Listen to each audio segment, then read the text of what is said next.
Pour cette vidéo, j'ai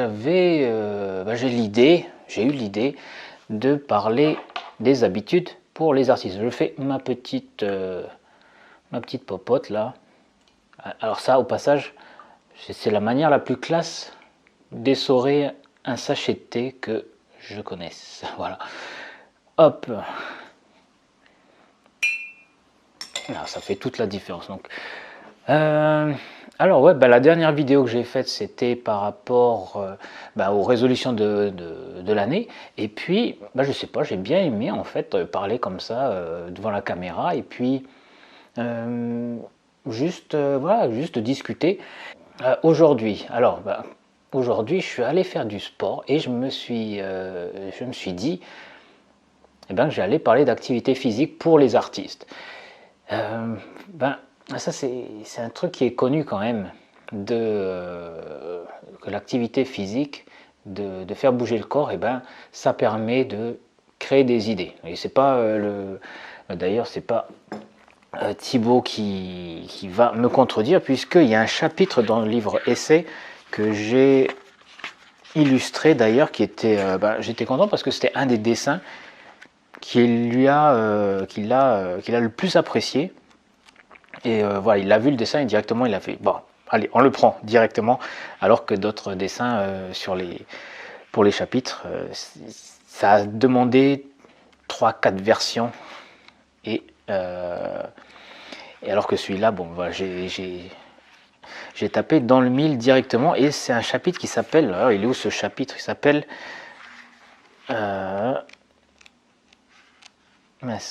walk, donc marcher.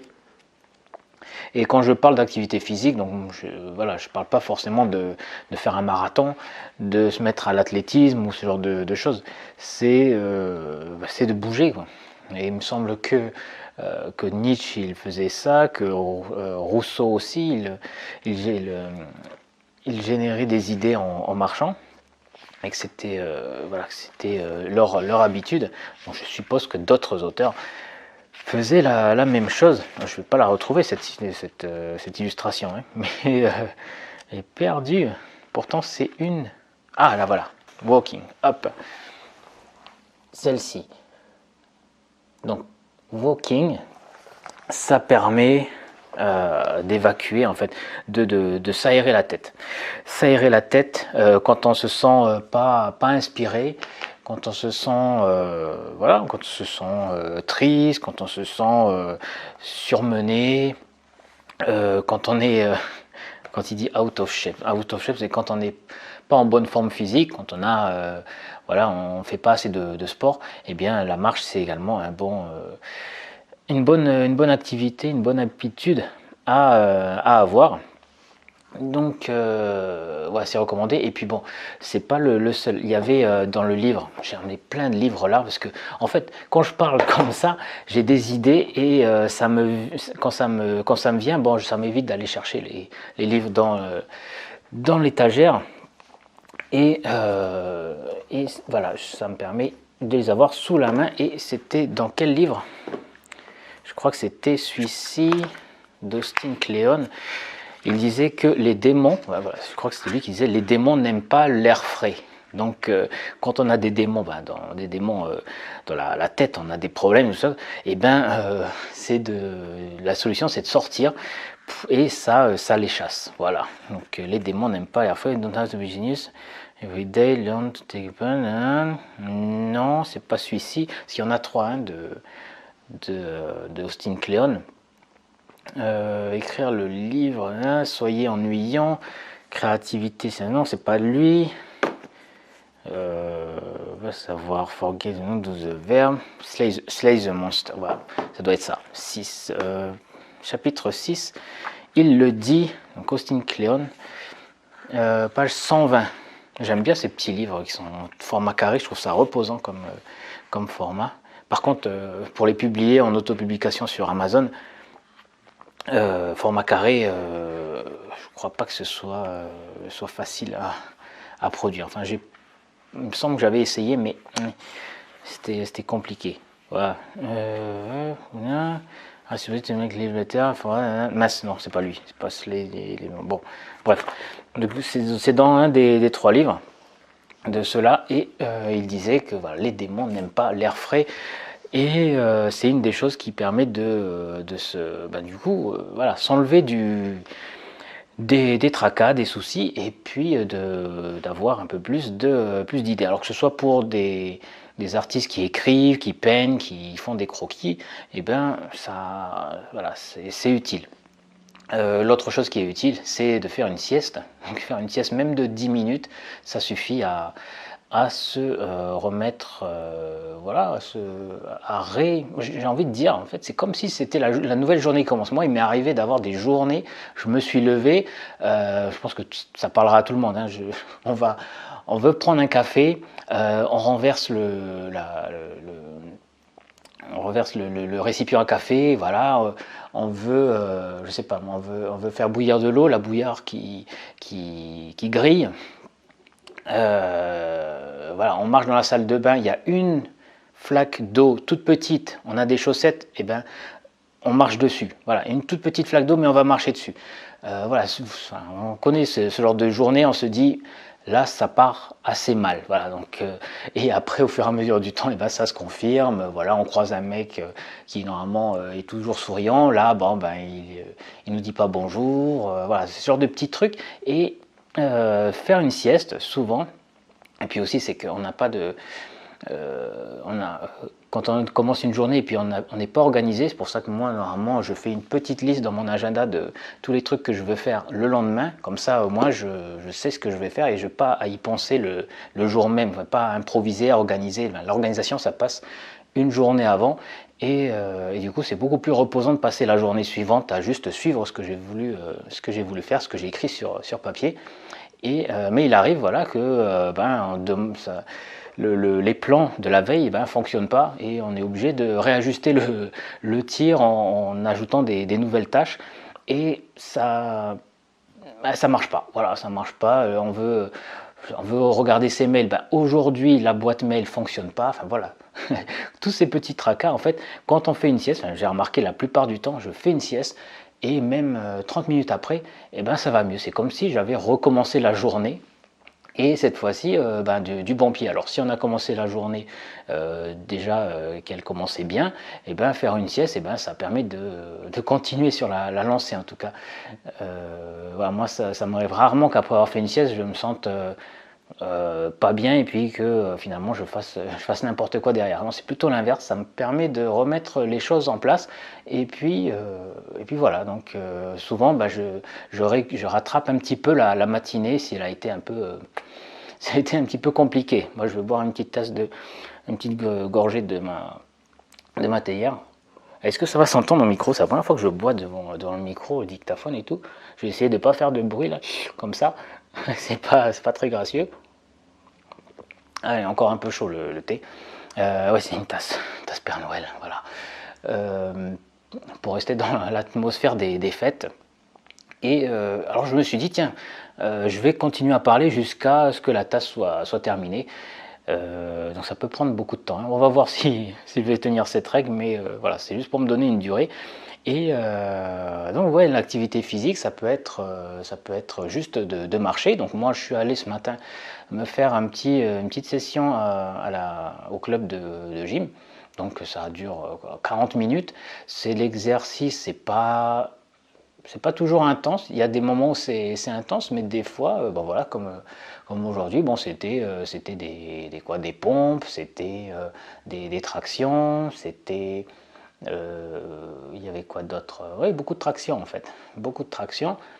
Voilà, donc c'était plutôt pour le haut du corps et c'était modéré. Donc moi j'ai une théorie pour l'exercice. Si on fait le matin, surtout si on le fait le matin, il ne faut pas que l'exercice soit tellement intense qu'on ne puisse plus rien faire derrière. Donc le niveau d'intensité, le bon niveau d'intensité, c'est de faire de l'exercice qui nous fasse nous sentir juste après énergisés, voilà, qu'on a envie de se mettre au travail. voilà, déclencher la sudation, c'est bien parce que ça, on commence à supprimer des toxines en fait. Et ça permet d'être plus, on va dire, je veux dire, en art, on va pas parler d'efficacité, mais on va dire que voilà, on sera plus motivé et puis on aura plus de chances ouais, d'être de bonne humeur et puis de se mettre au travail et de faire du bon travail, voilà. De vouloir voilà, se redresser les manches et puis mettre les mains dans la peinture. Donc ouais, là c'est le bon niveau d'intensité, c'est celui-ci. Si vous en faites trop, si vous décidez de faire un marathon et puis ensuite derrière vous décidez de peindre un tableau ou de monter un film, de sculpter, voilà, bon, les jambes, bon déjà je ne sais pas si elles vont vous soutenir ça longtemps, je crois qu'il va falloir tout faire mais assis, voire même allongé. Enfin, vous allez dormir. Moi, j'ai un ami, la première fois qu'il a fait un marathon, il était parti, alors moi, il était dans mon appart, je l'ai hébergé parce que le marathon se passait au moment où, moi j'étais à Malte et puis le marathon était pas loin de la ville où j'étais. Lui, il habitait dans une ville plus loin. Donc voilà, pour que ce soit plus facile pour lui d'aller à l'événement, eh ben, il a passé la soirée chez moi pour ensuite attaquer le marathon. Il est parti à 6 heures. À 6 heures, je me souviens qu'il est rentré, il était aux alentours quoi, il était presque à la fin de la matinée, enfin, quasiment, ouais, peut-être même 11 heures, quelque chose comme ça. Il m'a dit juste salut, ça s'est bien passé. Et il est allé dans la chambre et il a dormi jusqu'au soir. Qu'est-ce que je pourrais dire de plus pour compléter ça? Peut-être donner des éléments pour commencer. Alors mettons des choses peut-être plus simples que de bloquer un moment pour sortir ou pour faire de l'exercice. Si on ne peut pas aller à la salle de sport, ou voilà, bref, ça peut être tout simplement. Alors c'est quelque chose que je faisais parce que alors j'ai eu une opération du genou, alors pas celui-là, l'autre, mais celui-là il me fait mal en ce moment, c'est pour ça que je le pointe du doigt, mais en fait c'est l'autre, celui-ci, et au moment de faire ma réhabilitation, eh bien le docteur, alors c'était bon j'ai oublié son nom, bah, ça va me revenir, je l'ai sur le bout de la langue mais ça va me revenir. Et elle m'avait dit de faire la chaise invisible, c'est-à-dire d'être voilà, contre un mur et puis de s'asseoir comme s'il y avait une chaise, voilà, tout simplement, pour renforcer l'articulation sans l'endommager en fait. Et elle m'avait dit de faire ça le plus souvent possible. Et pour pas oublier de le faire, donc évidemment je boitais, donc j'allais pas oublier quelque chose qui me rendait la marche difficile, parce que à chaque fois que je faisais un pas, voilà, je me rappelais que j'avais une opération, qu'il fallait faire des exercices. Mais j'ai couplé ça en fait, j'ai couplé le fait de faire cet exercice de la chaise invisible avec une habitude qui existait déjà et qui était de me brosser les dents. Donc quand je me brossais les dents, et je me mettais en position chaise, voilà, contre le mur, et puis je me nettoyais les dents. Et le temps que je me nettoie les dents, bon voilà, 3 minutes, les dentistes se rappellent de faire ça pendant 3 minutes minimum. Et voilà, pendant 3 minutes, je faisais ça. Et à chaque fois que je me brossais les dents, donc 3 fois par jour, mine de rien, ça fait 9 minutes. 9 minutes par jour. Et ça aide parce que voilà, au bout d'une semaine, voilà, ça fait presque 1 heure. Non, ça fait 1 heure. Ça fait 1 heure. Après, au bout d'un mois, 4 heures et plus, etc. Jusqu'à voilà, pendant 1 an, etc. Donc il y avait ça, il y avait possibilité. Par exemple, tiens, je vais montrer tant qu'à faire. Hop. Une astuce, c'est aussi d'avoir un bureau debout. Alors là, c'est pas un bureau, du coup, c'est une étagère. C'est une étagère où il n'y a pas de chaise. Voilà, il n'y a juste pas de chaise. Et du coup, c'est mon espace où je travaille, voilà, avec mon vieil ordinateur là. Et voilà, donc je travaille tous les jours là-dessus. Donc quand je suis hop, quand je suis comment dire, quand j'y travaille et puis toute la matinée, ben, j'y suis 3-4 heures par jour facile. Et voilà, donc je suis debout. Le fait d'être assis, bon, ça a des inconvénients en fait pour la circulation du sang. Bon, je ne me rappelle plus tous les détails, je ne peux pas expliquer, je ne suis pas docteur ni rien, mais c'est quand même mieux pour le corps d'être debout plutôt qu'assis. En tout cas, voilà. Si on devait choisir être très longtemps assis ou très longtemps debout, c'est quand même mieux d'être debout, voilà, pour ceux qui peuvent. Donc ça, c'est une idée. Par exemple, j'ai un ami à moi qui, lui, il a poussé le truc encore plus loin, c'est qu'il a installé un tapis roulant sous son bureau. Donc il est debout et en plus, ben voilà, il marche. Donc comme il peut pas sortir, et ben il a pris un tapis roulant et au moins il fait ses 10 000 pas. Voilà, il fait ses petits 10 000 pas. Et tout en tapotant, tout en travaillant sur son ordinateur. Voilà, moi je trouve ça rigolo, peut-être. Peut-être un jour j'essaierai. Mais bon, déjà être debout, c'est quand même pas mal. Une autre astuce, donc ouais, on a vu